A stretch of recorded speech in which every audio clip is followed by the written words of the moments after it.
Tokoh paling berkuasa dalam sejarah Nusantara bukanlah raja, bukan pula pendiri kerajaan, tetapi seorang patih yang bahkan asal-usulnya tidak pernah dicatat secara jelas oleh sejarah. Tidak diketahui siapa ayahnya, siapa ibunya, dari desa mana ia lahir, dan bagaimana ia mengakhiri hidupnya. Namun, namanya justru menjadi pondasi gagasan persatuan wilayah yang hingga hari ini masih disebut sebagai cikal bakal Nusantara. Dan itulah Gajah Mada, sebuah nama yang dihafal oleh negara, tetapi diselimuti kesunyian. Sebuah sosok yang diagungkan kekuasaannya, namun dihilangkan jejak kemanusiaannya. Sehingga ketika kita mencoba menelusuri siapa sebenarnya Gajah Mada, kita justru berhadapan dengan pertanyaan yang lebih dalam.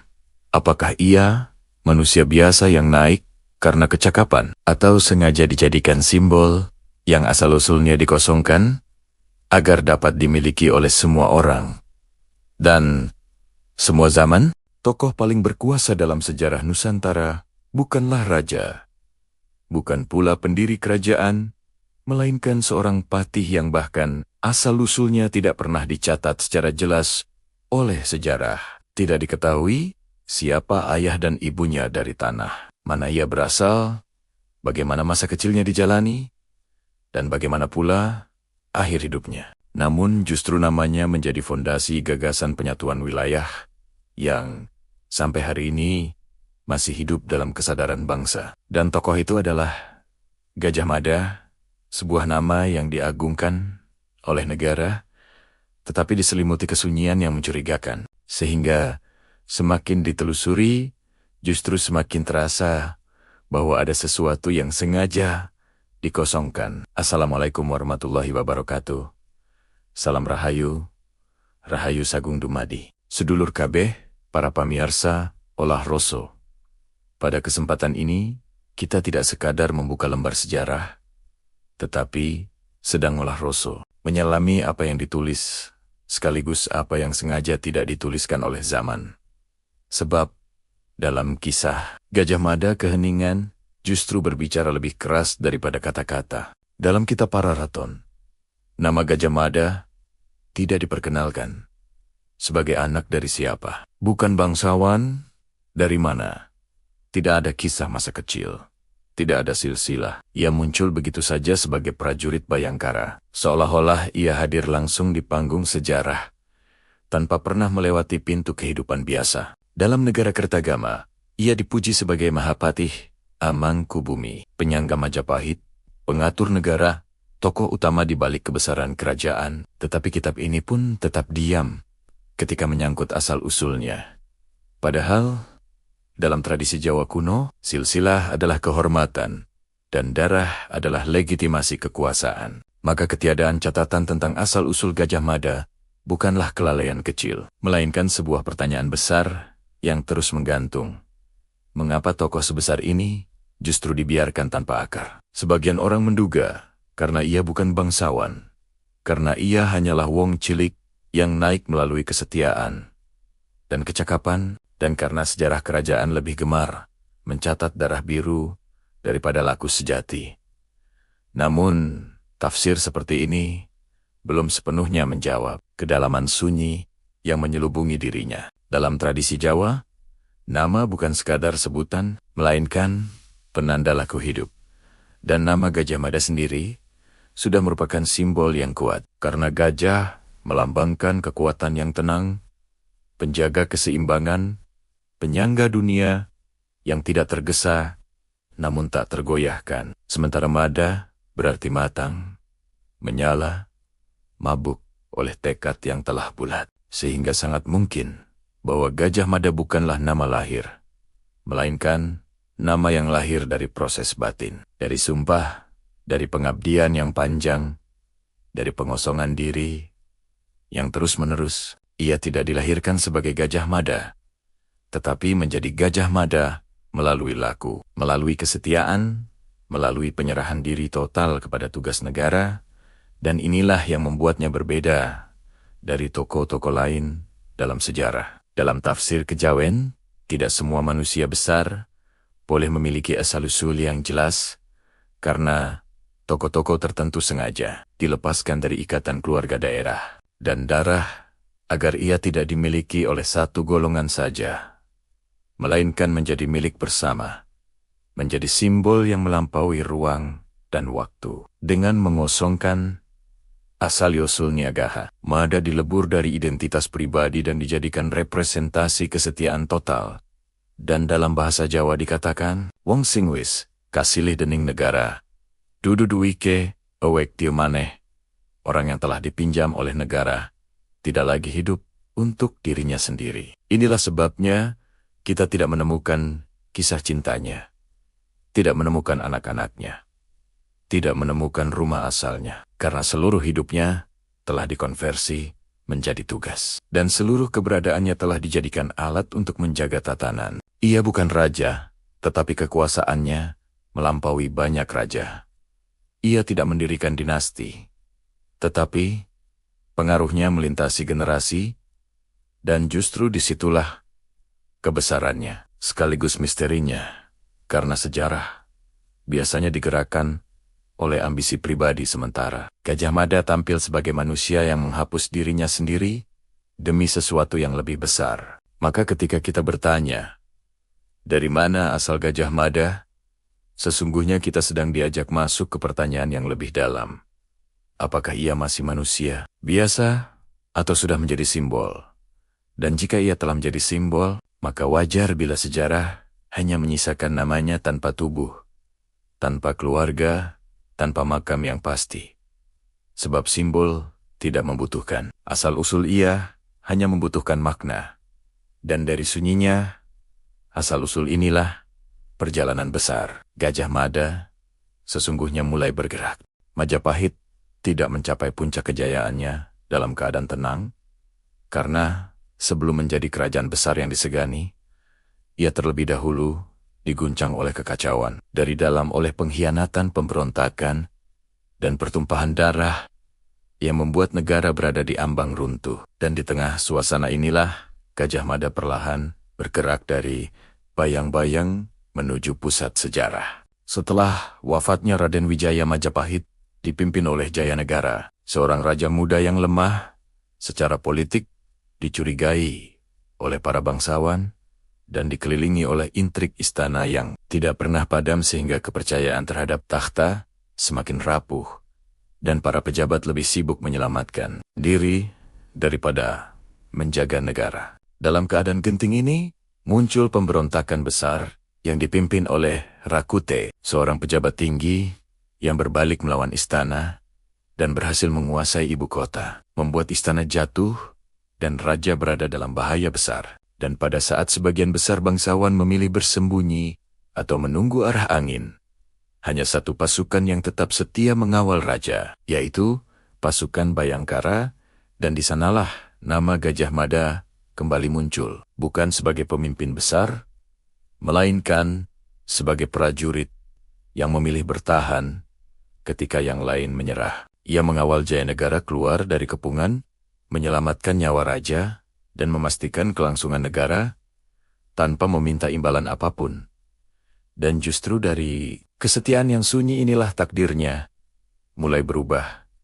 Karena dalam tradisi Jawa, kesetiaan yang diuji dalam keadaan paling gelap adalah laku yang paling tinggi nilainya. Setelah pemberontakan berhasil dipadamkan dan negara kembali berdiri, Gajah Mada tidak langsung melonjak menjadi tokoh besar, tetapi perlahan-lahan mendapatkan kepercayaan. Dipromosikan karena kecakapannya mengendalikan pasukan, kemampuannya membaca situasi, dan keteguhannya dalam menjaga keseimbangan.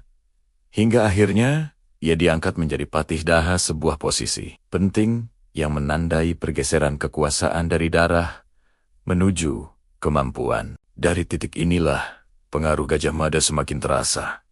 Karena ia tidak hanya memahami medan perang, tetapi juga memahami psikologi manusia dan struktur kekuasaan. Sehingga ketika Tribuana Tunggadewi naik takhta, ia melihat pada Gajah Mada bukan sekadar pejabat, melainkan penopang negara. Pada momen inilah, sumpah yang kelak mengguncang sejarah diucapkan. Sebuah sumpah yang tidak dilandasi nafsu pribadi, melainkan asketisme politik.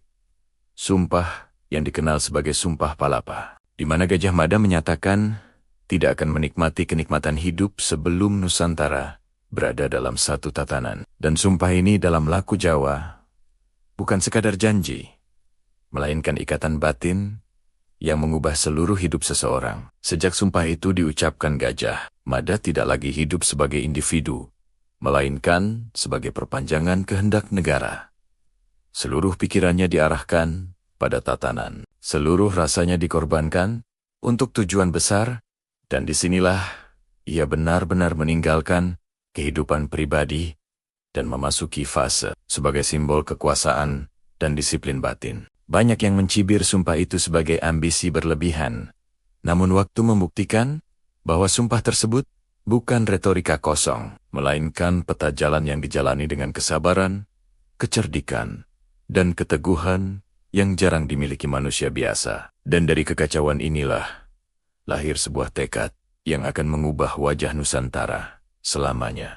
Setelah sumpah itu diucapkan, Majapahit tidak lagi berjalan seperti kerajaan yang menunggu ancaman datang, melainkan bergerak sebagai kekuatan yang sadar akan tujuannya dan di bawah kendali. Gajah Mada arah negara berubah dari bertahan menjadi menyatukan, dari reaktif menjadi strategis, sehingga satu demi satu wilayah di Nusantara masuk ke dalam tatanan. Majapahit bukan semata-mata melalui perang terbuka, tetapi melalui kombinasi tekanan politik, diplomasi, dan sumpah kesetiaan yang membuat banyak penguasa daerah memilih tunduk demi kestabilan. Bali, Lombok, sebagian Sumatera, Kalimantan, hingga wilayah timur perlahan berada dalam pengaruh Majapahit. Dan di balik semua itu, Gajah Mada tetap berdiri sebagai pengatur, bukan sebagai raja, tidak menduduki takhta, tidak membangun dinasti, tidak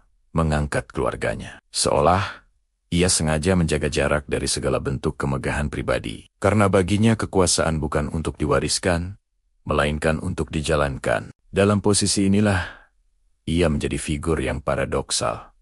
Sangat berkuasa, namun tidak ingin terlihat berkuasa. Sangat menentukan arah negara, namun tetap berada di balik layar. Dan justru sikap inilah yang membuat pengaruhnya begitu kuat. Karena ia tidak menyaingi raja, melainkan menopang takhta dari dalam. Namun semakin luas wilayah yang disatukan, semakin berat pula beban sumpah yang dipikulnya. Karena setiap keberhasilan menuntut konsistensi yang lebih keras. Dan dalam laku Jawa, orang yang terlalu lama memegang sumpah, tanpa memberi ruang pada rasa, bisa kehilangan keseimbangan batin. Ketegangan inilah yang akhirnya meledak dalam peristiwa Bubat, sebuah tragedi yang hingga kini masih menjadi luka sejarah, di mana kehendak politik Majapahit bertabrakan dengan martabat kerajaan Sunda. Dan dalam tafsir Olah Rosso, peristiwa ini bukan sekadar kesalahan strategi atau miskomunikasi, melainkan titik di mana Dharma negara berhadapan langsung dengan Dharma rasa. Gajah Mada berdiri pada sumpah dan tatanan, sementara pihak lain berdiri pada kehormatan dan harga diri. Dan ketika dua dharma ini bertemu tanpa ruang kompromi, maka yang lahir adalah kehancuran. Sejak peristiwa itu, nama Gajah Mada tidak lagi disebut dengan nada yang sama. Bukan lagi hanya sebagai pemersatu, tetapi juga sebagai simbol kekakuan yang mengorbankan rasa. Dan meskipun negara tetap berdiri dan wilayah tetap luas, ada sesuatu yang retak di dalam, baik pada tatanan politik maupun pada batin Sang Mahapatih. Dalam sejarah, setelah Bubat, peran aktif Gajah Mada semakin memudar, seolah ia mulai ditarik keluar dari pusat kekuasaan. Atau mungkin ia sendiri yang memilih menjauh, karena dalam tradisi Jawa, ketika seseorang menyadari bahwa sumpahnya telah melampaui batas rasa, jalan yang sering dipilih adalah sunyi. Dari titik inilah Gajah Mada tidak lagi tampil sebagai figur ekspansif, melainkan sebagai bayangan yang semakin samar, dan kebesaran yang telah ia bangun justru mulai memakan dirinya sendiri. Meninggalkan pertanyaan besar tentang harga yang harus dibayar ketika kesetiaan kepada negara tidak lagi seimbang dengan kebijaksanaan batin. Setelah peristiwa Bubat, Gajah Mada tidak lagi hadir sebagai pusat keputusan. Namanya masih disebut, tetapi perannya perlahan menghilang. Seolah ia ditarik oleh tangan tak terlihat menuju wilayah sunyi yang tidak tercatat oleh tinta sejarah. Dan hingga hari ini, tidak ada satupun sumber yang dengan tegas menjelaskan bagaimana akhir hidupnya, di mana ia wafat, atau di mana jasadnya disemayamkan. Sebuah keheningan yang terasa janggal jika dibandingkan dengan kebesaran perannya. Namun justru disitulah pesan terdalamnya bersemayam. Dalam kemungkinan sejarah, ada yang meyakini ia wafat secara biasa, ada yang menduga ia mengundurkan diri dari urusan negara, dan ada pula yang dalam tafsir kejawen meyakini bahwa ia memilih jalan tapa, mengosongkan diri meleburkan nama, karena dalam laku Jawa manusia yang telah menuntaskan tugasnya tidak perlu meninggalkan jejak yang ramai. Gajah Mada tidak meninggalkan makam agung, tidak meninggalkan dinasti, tidak meninggalkan garis darah yang menuntut hak, karena sejak awal ia telah mengorbankan semua itu demi sumpahnya, dan justru karena ia tidak meninggalkan apapun untuk dirinya sendiri.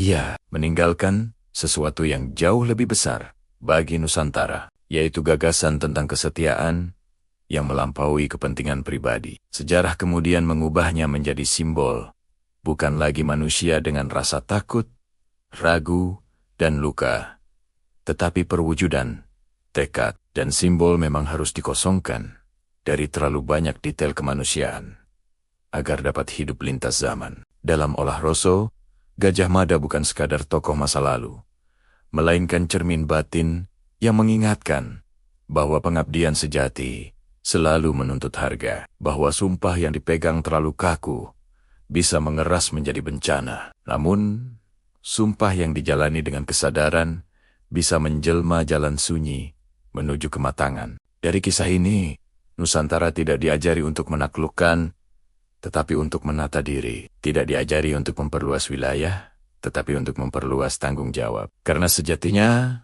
musuh terbesar bukanlah kerajaan lain, melainkan hawa nafsu, ambisi, dan keinginan untuk dimuliakan. Gajah Mada mengajarkan bahwa seseorang bisa sangat berkuasa tanpa harus duduk di singgasana, bisa sangat dikenang tanpa meninggalkan keturunan, dan bisa sangat hidup justru dengan menghilangkan dirinya sendiri. Sebab dalam kebijaksanaan Jawa dikatakan bahwa wong agung iku dudu sing rame, jeningge, nanging sing jero tapane. Sedulur kabeh, semoga kisah ini bukan sekadar cerita sejarah, tetapi menjadi pangeling-eling bahwa setiap zaman membutuhkan manusia-manusia yang berani setia tanpa pamrih, kuat tanpa pamer, dan ikhlas tanpa ingin dikenang, karena di sanalah Dharma sejati menemukan jalannya.